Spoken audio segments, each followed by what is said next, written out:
তাহলে ইরাকের পরে সিরিয়া, তারপরে ইরান, এরপরে পাকিস্তান। ঐক্য এবং শান্তির জন্য পৃথিবীতে বহু চেষ্টা করা হয়েছে, কিন্তু ঐক্য হয়নি। তাহসাবুহুম জামিআন ওয়া কুলুবুহুম শাত্তা। দেখা যায় এরা সব ইউনাইটেড, কিন্তু তাদের কলিজা একজন থেকে আরেকজনের কলিজা যোজন যোজন দূরে। মানুষের শান্তির জন্য মানুষেরা অনেক চেষ্টা করেছে, ন্যাটো করেছে, আসিয়ান করেছে, সার্ক করেছে, এরপরে ইউনাইটেড নেশনস অর্গানাইজেশন করেছে, লিগ অব নেশনস করেছে। পৃথিবীর মানুষের শান্তি আসছে বলেন? আসতে কইলেন কেন? শান্তি আসছে? আসে না। পৃথিবীতে যুদ্ধ হলো, প্রথম বিশ্বযুদ্ধ, আর যাতে যুদ্ধ না হয় সেই জন্য লিগ অব নেশনস তৈরি হলো। প্রথম বিশ্বযুদ্ধে বহু লোক মারা গেল, আর যাতে যুদ্ধ না হয় লিগ অব নেশনস তৈরি হলো। এরপরে 1935 সনে যুদ্ধ শুরু হলো, সেকেন্ড গ্রেট ওয়ার চলল।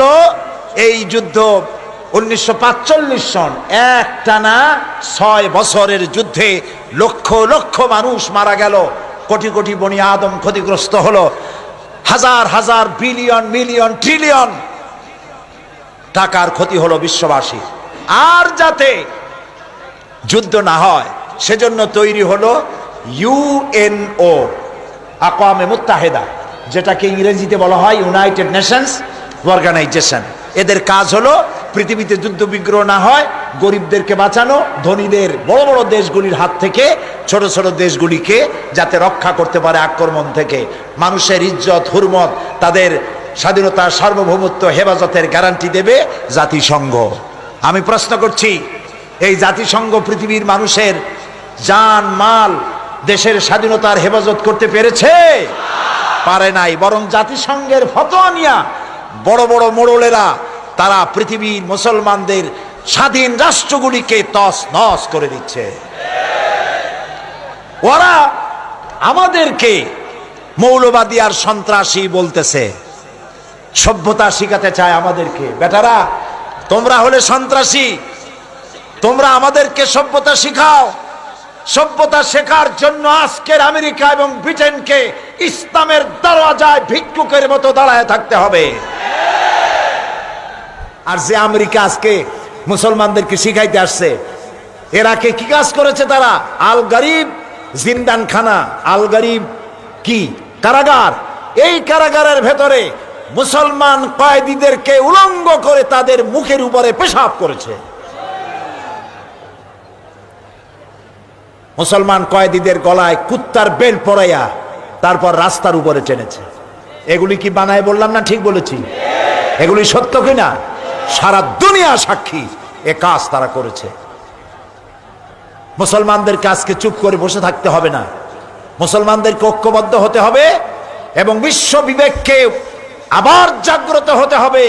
এই পশু শক্তির বিরুদ্ধে ইরাকের উপর থেকে দখলদার সৈন্য তাদেরকে উঠায় দেওয়ার জন্য সারা দুনিয়ার মানুষের চাপ সৃষ্টি করা এখনই প্রয়োজন।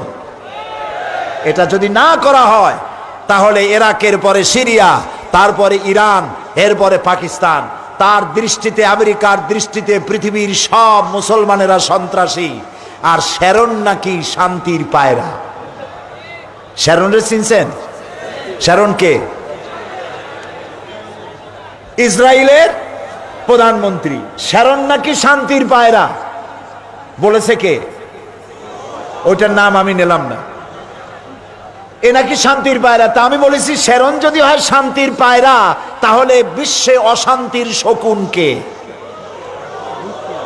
প্রতি মুহূর্তে তারা প্যালেস্টাইনের মুসলমানদেরকে বুলডোজার দিয়ে তাদের বাড়িঘর ধ্বংস করে দিচ্ছে, তাদের মানুষগুলিকে মেরে শেষ করে দিচ্ছে, স্বাধীনতার স্বপ্ন মাটির সাথে মিশিয়ে দিচ্ছে। ইয়াসির আরাফাত আজ পৃথিবীতে নাই। সারা দুনিয়ার শান্তিকামী মানুষের, মুক্তিকামী মানুষের প্রাণের স্পন্দন ছিলেন ইয়াসির আরাফাত। তিনি চলে গেছেন পৃথিবী থেকে। আমরা আশা করব আল্লাহ তাআলা সাহায্য করবেন ফিলিস্তিনিদেরকে, আমরা যেন দেখতে পারি অভিশপ্ত ইহুদিদের হাত থেকে প্যালেস্টাইন আল্লাহ মুক্ত করেছেন। আল্লাহ তৌফিক দিন।